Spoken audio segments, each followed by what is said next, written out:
Eu queria, só para abrir esse nosso debate, um pouco pegar uma colocação de forma bem breve da Marlene, que é bastante ampla, na verdade, mas que nos reúne para esse primeiro momento, né, de conversa, né, que é a ideia do espaço público como lugar de expressão. E é vamos dizer, uma colocação ampla, vamos dizer, na medida em que a gente pode aqui, enfim, começar com uma amarração geral disso, tanto lembrando a expressão livre, num projeto tão lindo que foi apresentado aqui na cidade de Madrid, desse parque linear, com espaços tão diferenciados, que chama atenção também para esse projeto da ponte, onde a principal questão justamente é uma liberdade de ocupação, e nesse sentido, das diversas expressões possíveis, apresentado pelo Clément. E, por outro lado, a ideia da expressão que trouxe aqui o Héctor, me chama a atenção, a questão do trabalho feito no Parque Dom Pedro, aonde ali tem uma expressão, não uma outra expressão, vamos dizer, né? Não a expressão de usufruir propriamente daquele espaço, da qualidade daquele espaço. Então não é um lugar, não é uma expressão onde podemos exercer esse nosso tempo livre, um tempo da liberdade, um tempo do prazer, né, do desfrute, mas uma expressão que é, para nós, aqui de São Paulo, extremamente rica, extremamente importante, na medida em que nós temos tido, talvez, cada vez com mais dificuldade em realizar os nossos projetos urbanos, cada vez com maior dificuldade de implementar edifícios públicos com qualidade e transformações urbanas desejáveis na nossa cidade. Então, quando o Héctor traz esse exemplo desse trabalho lindo que ele faz lá no Parque Dom Pedro e mostra a expressão desse grupo de poetas que falam sobre o impacto, e, na verdade, é quase a expressão de uma agonia, né, de quem vê aquele espaço e que clama por alguma transformação no espaço, no coração de São Paulo. Eu sei, vocês sabem, eu vou ter que dizer um pouco parcial nesse caso, porque, como vocês sabem, a gente tem um projeto desenvolvido justamente para o Parque Dom Pedro, ainda numa discussão, vai ou não vai, mas acho que não vai, né? Não sei. Eu acho que essa questão do lugar da expressão é bastante importante e, mais uma vez, no dia de hoje, diante de falas tão ricas e tão interessantes, a presença aqui do Héctor também nos mostra que, dentro dessa imensa dificuldade de transformação positiva das nossas cidades, nós, arquitetos, e a fala do Clément também é bastante interessante nesse sentido, nós, arquitetos, precisamos de outros recursos, de muitos recursos para agir. Não nos adianta mais só fazer projeto. Imagina dizer isso, só fazer projeto. Nós precisamos abrir caminhos de interlocução, nós precisamos ampliar muitíssimo a possibilidade de conversa e de discussão sobre a nossa cidade e o que pode nos indicar uma esperança maior coletiva e uma pressão, um desejo coletivo que nos motive e que nos permita, de fato, a pressões sociais para que a cidade, com os recursos que ela já tem, possa abrir e chegar em caminhos mais desejáveis. Então, fiz só essa primeira fala, tentando um pouco agregar essas questões e, enfim, não sei se posso passar a palavra ao Héctor, que poderia comentar alguma coisa que venha a partir desse trabalho tão bonito que ele mostrou. Aproveitando, então, que a ideia é que o Héctor fale sobre o trabalho O Errante, eu deixaria também uma questão para que ele colocasse, que foi todo o processo, se ele puder trazer de alguma maneira, o processo de aproximação com esse lugar, com o parque, né? Porque houve quase que uma expedição muito rica, né, para que se pudesse ter uma compreensão dessa área. Então, eu deixaria também essa questão. Eu acho que uma posição que é muito importante de mencionar para entender como eu estou trabalhando quando tenho que fazer um projeto num local no que estou trabalhando pela primeira vez, que no final também não é a minha cidade. Eu acho que a primeira posição que posso deixar clara é que eu sou um estrangeiro. Eu tomo essa posição sempre quando começo a trabalhar. Mesmo agora, no México, quando vou para lá e tenho que trabalhar, já aprendi que isso tem que, esse olhar como estrangeiro, essa posição de não pertencer ao lugar onde vou trabalhar, me cria uma liberdade que, no caso do trabalho do Errante, me permitiu me aproximar a São Paulo, que eu recém havia mudado para São Paulo, através dos rios. Essa foi a excusa, porque fiquei convidado pelo Guilherme Wisnik. A ideia era fazer um trabalho que se relacionara com a realidade hídrica de São Paulo. E o primeiro foi mergulhar, porque realmente eu conhecia os rios, mas era a Marginal Tietê, era o Rio Pinheiros, e acabou. É o que você mal vê sobre os rios de São Paulo. Daí, bom, surgiu o Tamanduateí, surgiu todos os outros rios que estão na cidade, e o que decidi primeiro foi percorrer todos eles de ponta a ponta.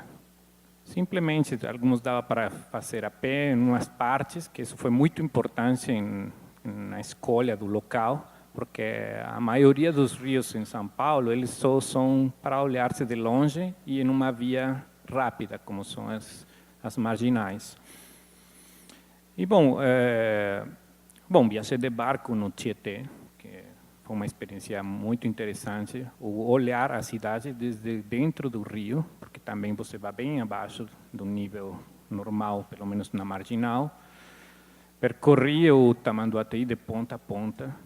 A gente encontrou muitas coisas nesse percurso. A gente chegou em Maguá, chegamos ao parque de lá, e foi gratificante achar que o rio, na nascente dele, dá para beber a água. É uma água pura, limpa, e que não está nada longe de onde a gente está aqui agora. Demora, sem trânsito, você está lá em 30, 45 minutos máximo. Então, foi muito interessante ver todo esse desenvolvimento do rio desde esse ponto, como ele, no final, cruza o coração de São Paulo, e como aquela região é drasticamente diferente à origem do rio.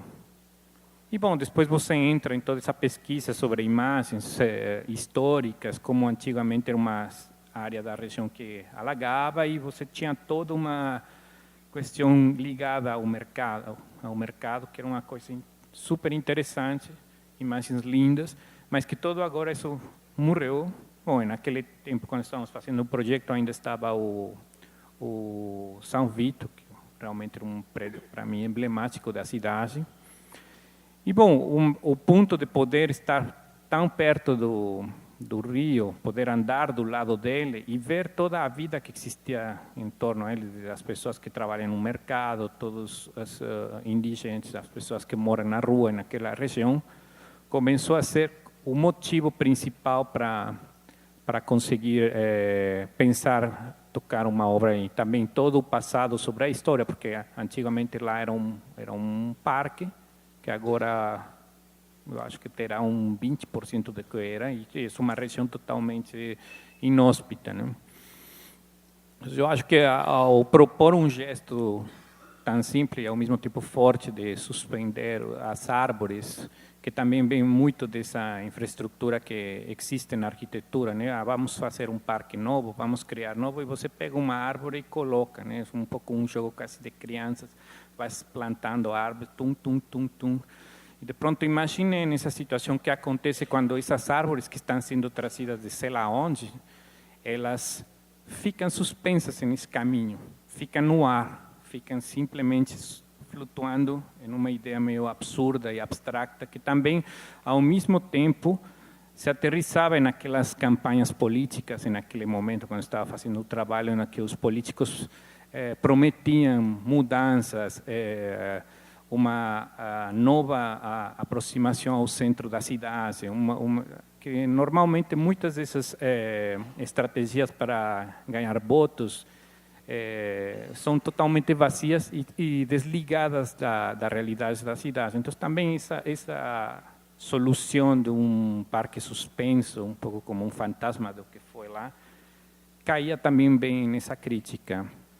E, no final, bom, você falou uma coisa bem interessante, lugar onde talvez você seria o último lugar que você pensaria para passar o tempo livre, que a verdade, quando você está lá, tem medo de você ser assaltado, ou de levar algum problema com as pessoas que moram lá.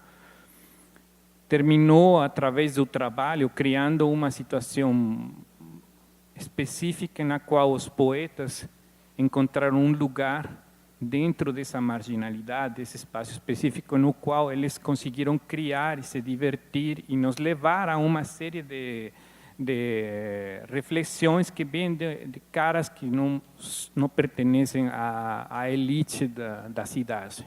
Eu acho que, para mim, nesse momento, o trabalho foi quando cobrou vida, saiu das minhas mãos e realmente foi para um ponto que realmente conseguiu dialogar profundamente com a cidade. E eu acho que, quando eu estou trabalhando nesse tipo de projetos, para mim é muito importante conseguir esse diálogo com o contexto local. No final, sou um estrangeiro. Então, tenho que amarrar algumas estratégias relativamente simples e que possam ser desenvolvidas com muita velocidade, todo o contrário aos grandes projetos que estão apresentando aqui os colegas, que são projetos que, bom, eu conheço um pouco, mas eu sei que para conseguir mexer um pedacinho na cidade são anos. Então, as minhas estratégias, elas têm que se inserir em buracos de tempo e espaço muito curtos, mas, através deles, tentar criar um significado importante para a cidade. Bom, não sei se...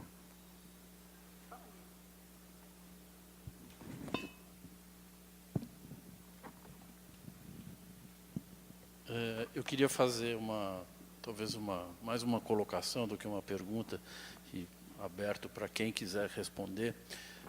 Mas, assim, quando a gente fala em tempo livre, né, na verdade, tempo livre, o que é o tempo livre?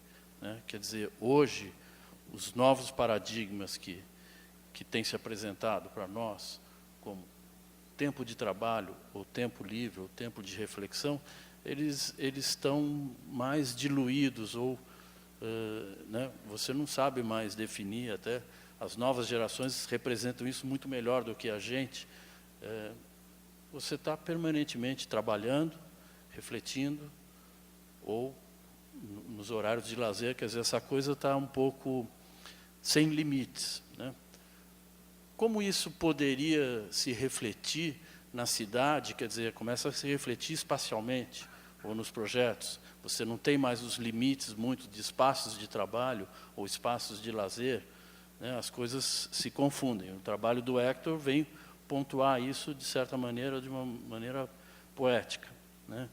Então, eu queria colocar um pouco essa questão para vocês. A gente viu em todos esses trabalhos hoje essa questão colocada, né? Mas, de certa maneira, nós não temos mais quer dizer, tempo livre talvez fosse a maneira que você tem de manejar o seu tempo com liberdade dentro da cidade, que é um espaço também da liberdade, né? Que você poderia ter acesso livre ou o tempo livre para administrar. Quer dizer, as cidades, cada vez mais, elas vêm personificando essa questão, né? Uma questão moderna, um novo paradigma. Então, colocar um pouco na roda essa questão. Bueno, no sé si la pregunta iba dirigida, pero bueno, la recojo.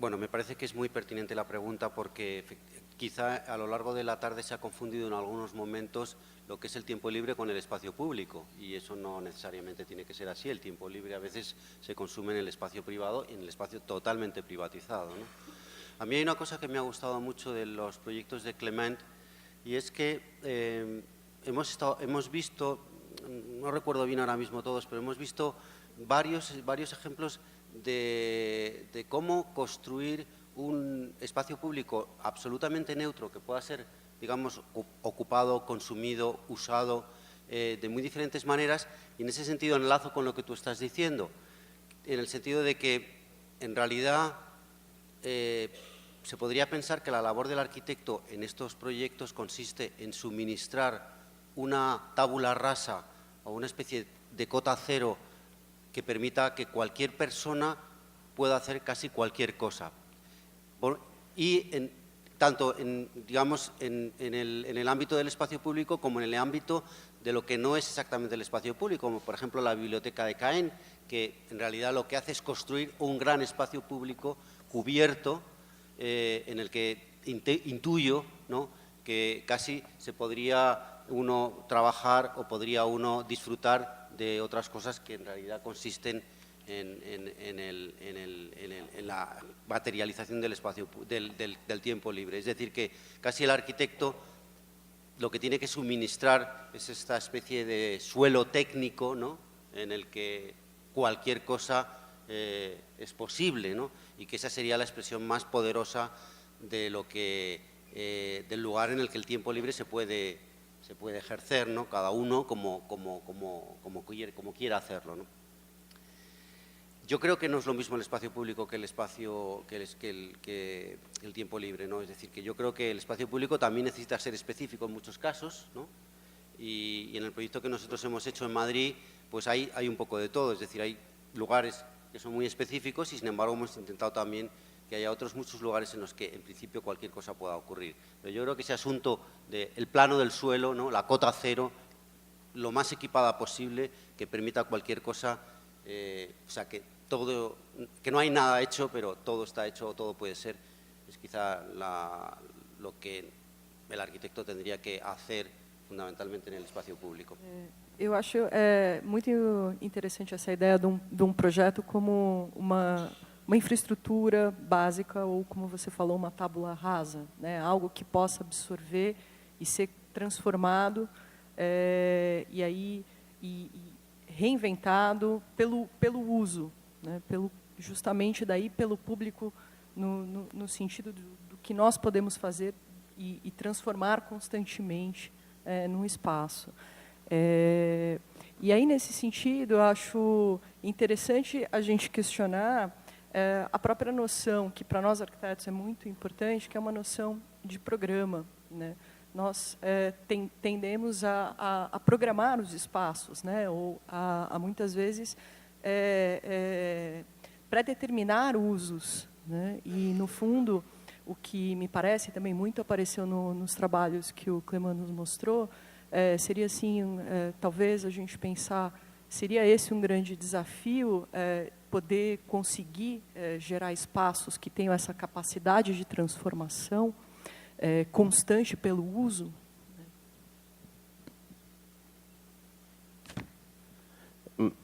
Je trouve que la discussion est très importante et elle n'est pas liée uniquement à l'espace public ni au temps libre, mais au rôle de l'urbaniste ou de l'architecte dans un monde chaotique et divers.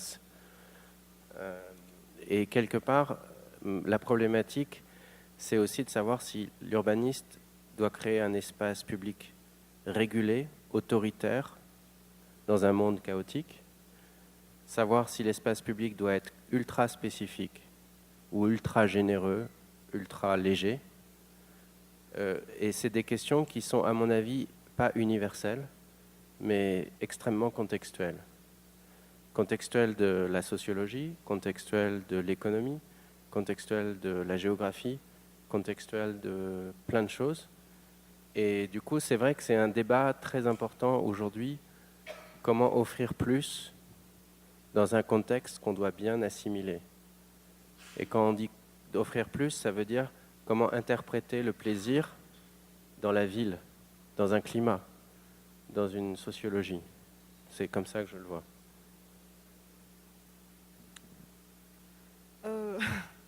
Effectivement, la question est complexe. Mais moi, je vais parler de ce que je sais, c'est de la posture.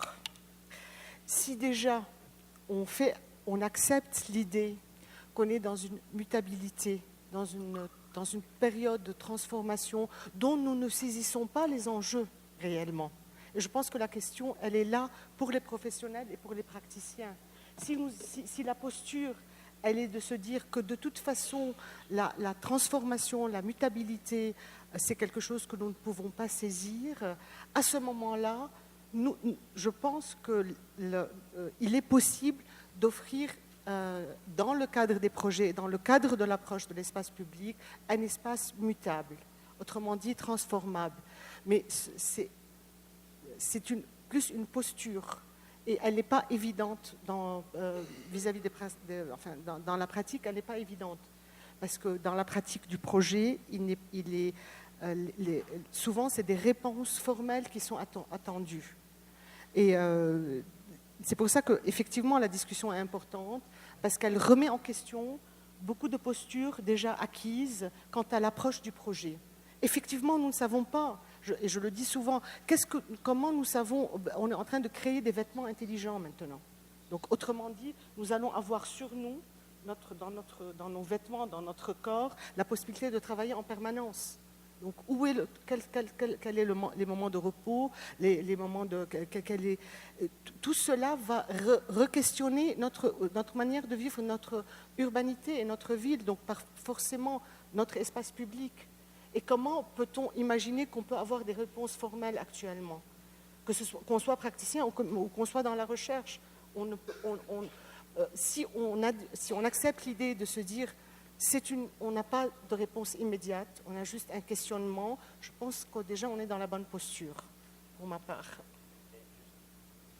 Pour compléter ce que dit Marlène, je pense qu'il faut penser le plaisir et l'espace public, pas uniquement par les pouvoirs publics, mais par le rôle du privé.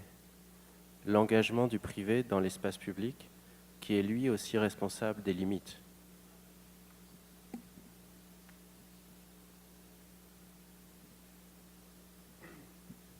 Sí, no sé si puedo añadir mucho más a lo que ya se ha dicho, pero sí quería hacer mención a una situación accidental o casual que se ha producido en la presentación que yo he podido hacer sobre el proyecto de Madrid, que es un proyecto de gran envergadura con un apoyo público importante, una decisión estratégica, digamos, un compromiso de las administraciones públicas de gran dimensión que ha puesto muchos recursos, ha habido una gran operación de transformación y justo inmediatamente después, o antes mejor dicho, hemos visto a través de acciones casi de ocupación del espacio público, no sé si contra las reglas, pero de una manera voluntarista y accidental, también uno puede ver a través de esas imágenes la capacidad inmensa que tiene el espacio público de ser transformado con casi nada. Yo tengo la impresión de que estamos empezando a descubrir la capacidad que tiene el espacio público para ser soporte de casi cualquier cosa. Seguramente parece una insensatez lo que estoy diciendo, pero yo creo que no es del todo cierto. A partir de los años 70, cuando algunas personas llaman la atención sobre la ocupación que el vehículo y el tráfico ha invadido la ciudad y se empieza a intentar recuperar ese espacio ocupado por los coches a través de distintas operaciones que han transformado muchas ciudades del mundo. Yo creo que en realidad la historia de eso es muy corta, es muy reciente todavía. Yo creo que tenemos todavía por descubrir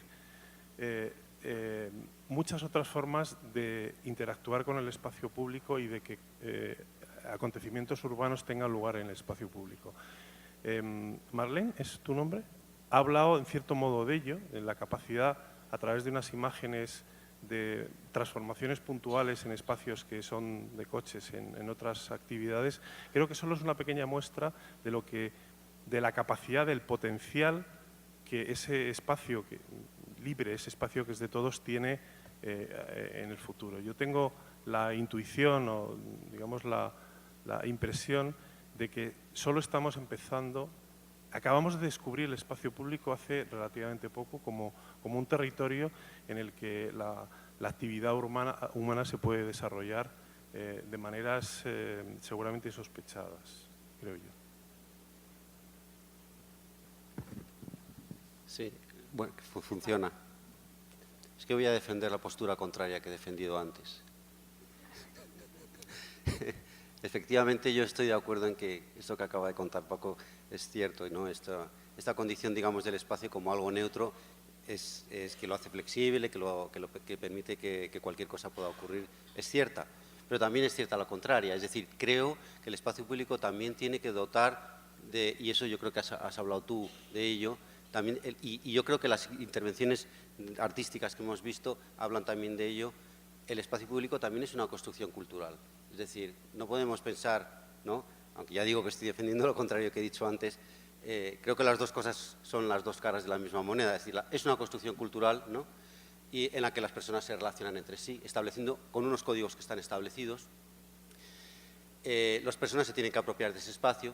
Ese mecanismo de apropiación también es un mecanismo cultural, de modo que el espacio público efectivamente tiene que ser neutro, efectivamente tiene que ser flexible, efectivamente tiene que ser mutante, pero al mismo tiempo tiene que ser capaz de dar, desde el minuto uno, digamos, algo que permita a las personas que lo vayan a usar hacer esa construcción, o sea, construir, digamos, esa relación y que las personas que lo vayan a usar sientan que su lugar es propio, ¿no?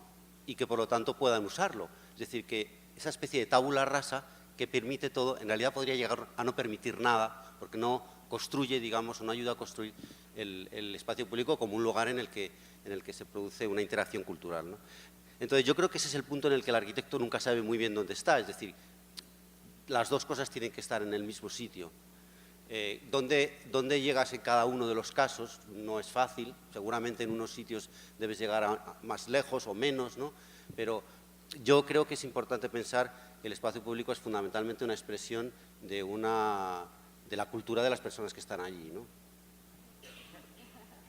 Bueno, no sé, solo regresando a una cosa muy simple, y hablo en español porque lo tengo así ahora en mi cabeza, pensando en tiempo libre y pensando como un creador y pensando en mis hijos también, yo creo que cuando tenemos tiempo libre y nos podemos quitar todo lo que siempre está en nuestra cabeza es cuando realmente podemos aprofundar y crear lo que estamos haciendo, ¿no? Creo que mucho de lo que mostré aquí y de lo que creo que todo el mundo estamos haciendo es producto de tal vez esa definición de tiempo libre, ¿no? El tiempo libre es realmente cuando nuestra cabeza se puede desconectar de todo y trabajar en lo que a uno le gusta, ¿no?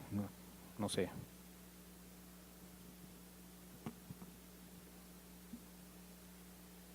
Vou fazer aqui uma fala de encerramento, só porque